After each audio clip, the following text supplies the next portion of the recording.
Break time yung banda. Mga ka-that's good. Dito tayo sa labas. Ganito ang downtown Kelowna pag gabi. Lalo pag Friday night. Daming tao. Nasa loob. Friday night.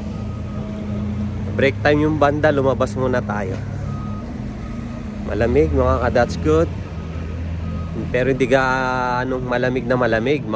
Siguro mga 13 degrees. Dito tayo sa downtown. Wala masyadong tao rito sa labas. Yung mga tao nasa loob. Wala na kasing patio ngayon.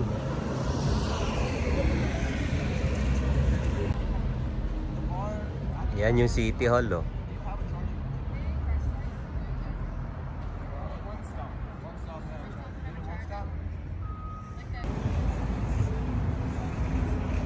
Wala masyadong tao dito sa downtown.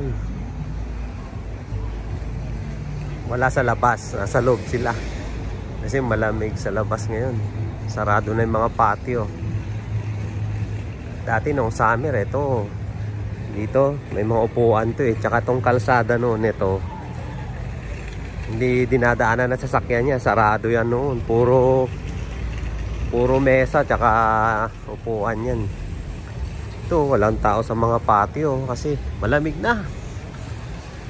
Siguro ngayon mga nasa 10 to 13 degree. Yeah. Iniwan ko yung mga kasama ko, nandun sila. Lumabas ako, lakad-lakad. Yeah. Busy ang mga bar sa mga loob.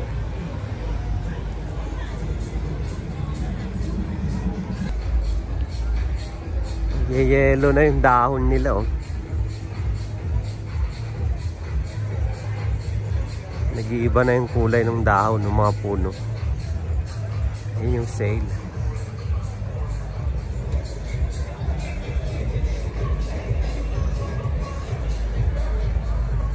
Probinsya dito sa Kelowna.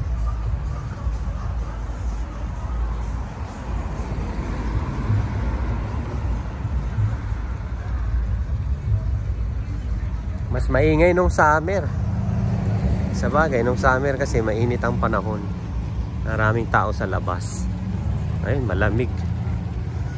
Walang mga tao sa labas.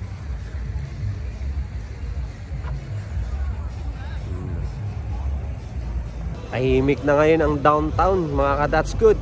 Hindi katulad nung summer. Nung summer, maraming tao rito. Itong kalsada na to sa likuran ko, sarado yan nung summer eh. Puro ano yan, mesa tsaka upuan. Ayan. Ginawa nilang patio yan dati ng summer. Ngayon, niligpit na.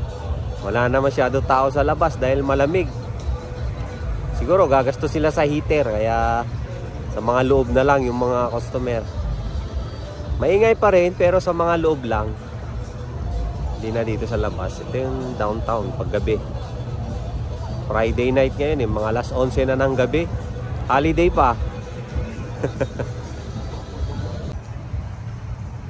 Ito si Ogo Pogo, walang katao-tao, wala siyang kasama, oh. Ogo Pogo. Ang kwento nitong si Ogo Pogo, meron itong diyan sa lake. Diyan sa gitna ng lake may sculpture ni Ogo Pogo ng dragon. Nilagay diyan sa lake na yan nung mga 1940s. Nilagay diyan kaya yung mga diver pag nagda-dive diyan, kikita nila yung dragon diyan sa ilalim. Doon nag-umpisa yung kwento-kwento na may dragon daw diyan sa ilalim ng lake. Si Ogo Pogo. Panakot nila sa mga bata. Pag hindi ka magtino, sige ka, kukunin ka ni Ogo Pogo. Ganun. Eto siya yun. Hindi naman nakakatakot na dragon. Nakakatuwa naman yung itsura niya. Ayan. lumubog yung kalahati ng katawan niya, eh, oh. Kunwari lumubog. Ayan, si Ogopogo.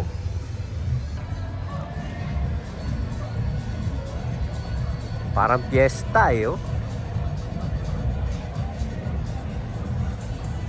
Tapos ito naman yung parang pinaka-plaza, eh, oh. Epic na epic.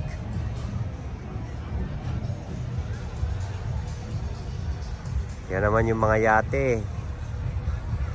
Yung lake na yan.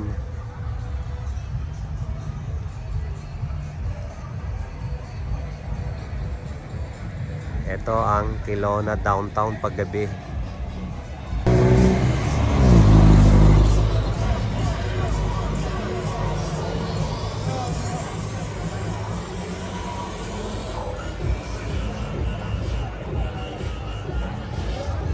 May roof deck sila dun.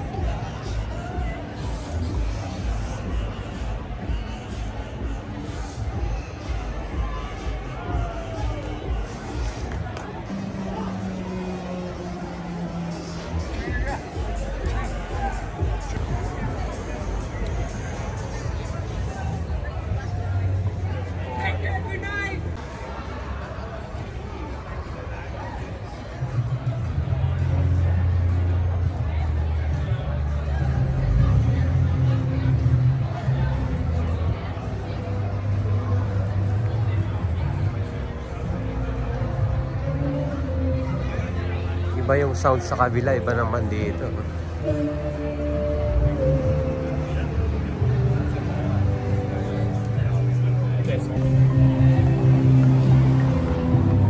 Sabay may Beatles dun, ano?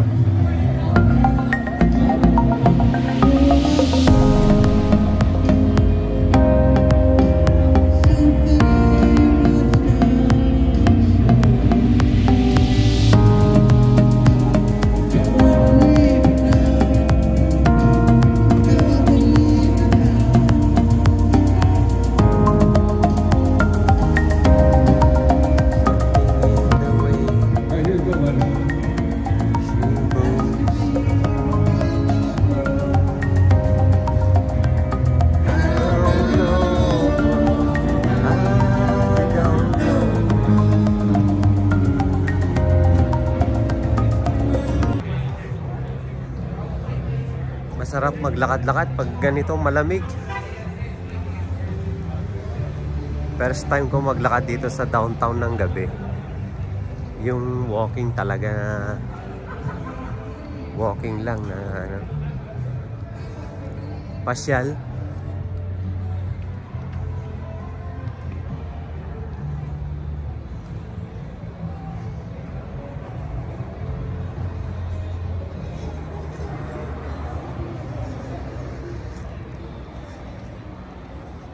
Mga tao nasa loob.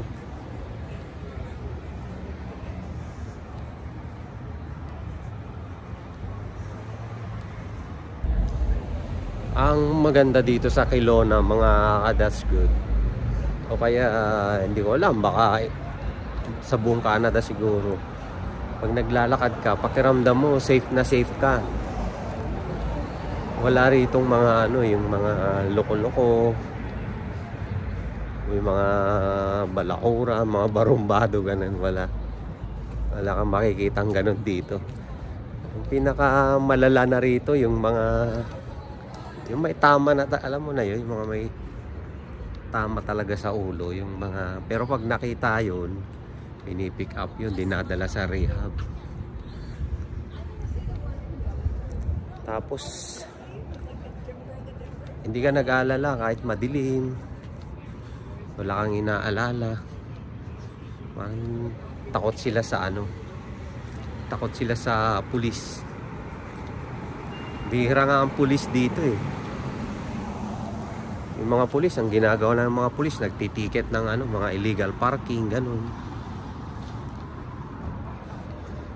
Yung mga nag-aaway sa bahay, nire-respondihan nila. Mga nag-aaway na magkakapatid, yun nire-respondihan ng pulis. Wala, basta mararamdaman mo naman kung safe yung paligid, eh. Tsaka wala akong nakita pa rito na yung mga snatcher, ganyan. Yung mga nang-snatch ng cellphone. Yung mga nang-aagaw na sapatos. Yung salisigang.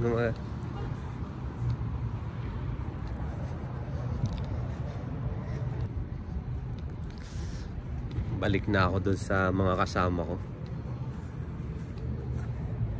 Nagiinom sila, nagbibir sila, beer lang. Ako kasi hindi ako umiinom dahil ako yung driver. Mahirap na. Dito talagang malaking violation yung nag-drive ka ng nakainom. Mabigat na yun, mabigat na kasalanan yun dito. Ang sabi nga pag yun ang violation mo, nahuli ka, yung nagda-drive ka na nakainom, marirehab ka, tapos pwedeng matanggalan ka ng lisensya. So mahirap yun, lalo kung trabaho mo kailangan mo mag-drive ng kotse. Sayaawan na sila yun. Yan yung mga kasama ko, nandiyan kami. Planigans. Uwi na mga ka-that's good. Alas 12 na ng hating gabi. Friday night. Hindi, Sabado na. Alas 12 na. Tahimik pero maliwanag yung mga kalsada. Tahimik nga lang. Inaantay ko yung biglang may bumulagang black bear dyan sa harap Kailan kaya mangyayari yun? Walang katao-tao kasi sa sasakyan. Uwi tayo sa bundok. Malayo sa downtown kasi itong bahay natin. Siguro ang layo nito mga 10 kilometers hanggang doon sa downtown. Layo din. Dito tayo ulit sa recycling facility, recycling depot ng Kelowna. Sasubmit natin tong mga dala nating mga plastic bottle tsaka mga botelya ng kung ano-ano at papalitan nila ng dollars. Ganun lang. Huwag mong itatapon kung saan-saan. Tapon natin dito sa tamang tapunan. Papalitan nila ng dollars. Parang babayaran nila. Buhatin ko na lang yung iba. Naiwan sa kotse. Ito yung kotse ni Mrs. May letter N siya ito. Ibig sabihin yan, letter N, yung may-ari ng kotse, ang lisensya niya, novice. Hindi pa siya class 5. Novice siya. Sabihin natin yung iba, nandito.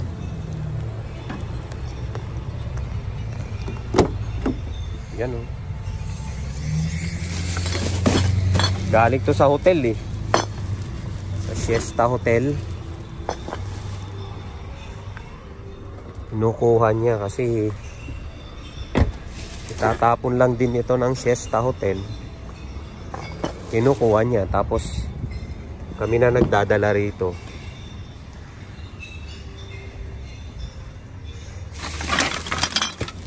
Tsaka hindi rin pwedeng itapon to sa basurahan yung hinahakot.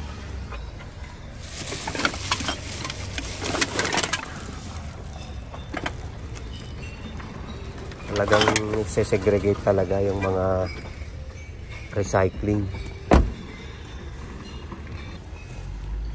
Dito muna ako sa labas, maraming tao sa loob. Busy ngayon kasi Sabado. Pag Sabado talaga busy rito, maraming tao. Maganda tong programang ginagawa ng Canada kasi 70s pa, isa ang Canada sa mga pioneering ng mga recycling depot na ganito yun. Dito sa Canada kasi malakas silang gumamit ng mga Canadian. Malakas silang gumamit ng mga plastic bottle, mga tin can. Kasi dito walang tingi-tingi pag nag-grocery ka, puro mga naka-bottle, tsaka nakalata. O kaya yung Tetra Paks, mga ganon. Wala dito yung katulad sa Pilipinas na mga 5 pisong toyo, 5 pisong suka, pisong betchin. Wala rito. Malalaki yung mga item, mga tig-1 litro, ganon. Pinakamalit yung 500 ml. Kaya malakas gumamit ng mga plastic. Kaya sa isang linggo, yung hotel, yung Siesta Hotel lang,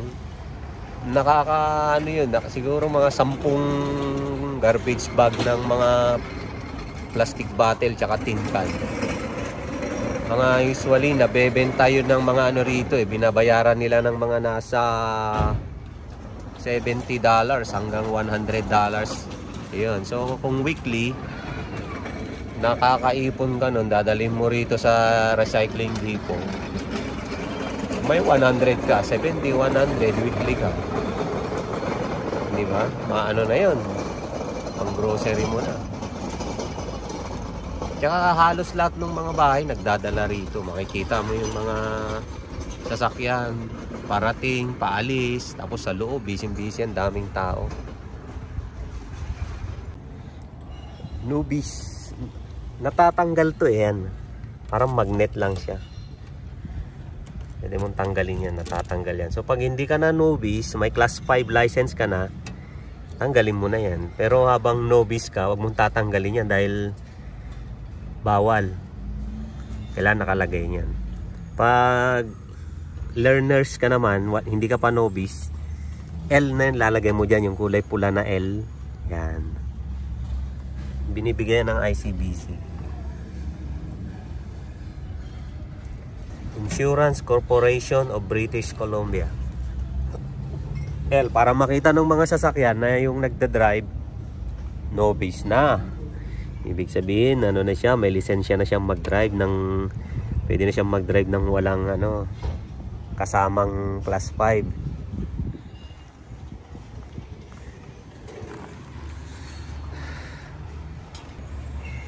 Tapos malamig yung simoy ng hangin. Hindi ako naka-jacket, nakalimutan ko magdala ng jacket. Pag nandito ka sa lilim, pag nahanginan ka, giginawin ka, ang lamig. Pag pumunta ka sa araw dito, ayan, hindi ka giginawin.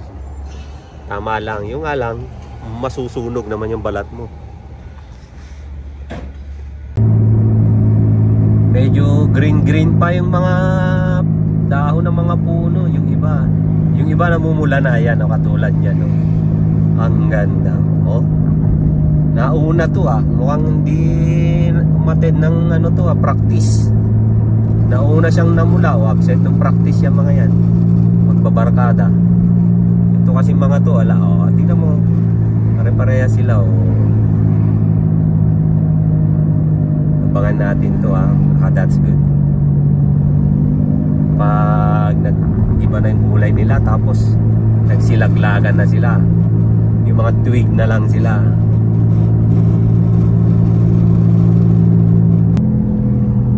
Tapos sabay natin kakantahin yung Then the snow came unexpectedly, but what the heck.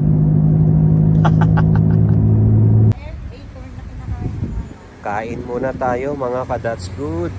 Nandito tayo sa mall. Galing tayo dun sa recycling depot. Ito yung yung puno. Ito yung kinakain ng mga squirrel, di ba? Yung kinakain ng mga squirrel. Yung anong tawag dito? Acorn. Ito yung mga acorn. Ito yung buwat-buwat ng squirrel sa Ice Age Ito yung pinag-aagawan nila. Ito yung iba? Ito yung mga acorn. Ito yung mga kinakain ng mga Iberican pigs, yung mga alam niyo yung mga hamon Iberico, hamon Iberico sa Spain. Sabi nila kaya mahal yung mga yun dahil kumakain ng acorn. Ito pala kinakain nila.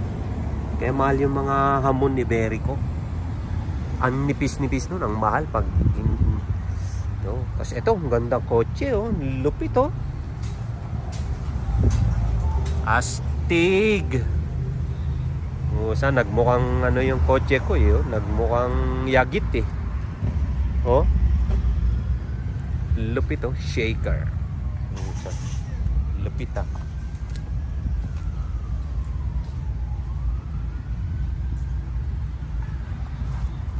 Muscle car kasi ito. Magmumukha akong minor pag ito drive ko. Baka lagi akong parahin ng mga bylaws tsaka mga RCMP. May batang nagdadrive, no? Magmumukha akong langaw sa loob nito. Lamok Dodge. Lupit eh oh. Si Akon, walang kumakain no. Tara. Naipon na. Walang kumakain no. Dapat dito ako naglagay ng mga native na baboy para maging organic. Ayun oh. Nasa puno. Kaya itsura niya.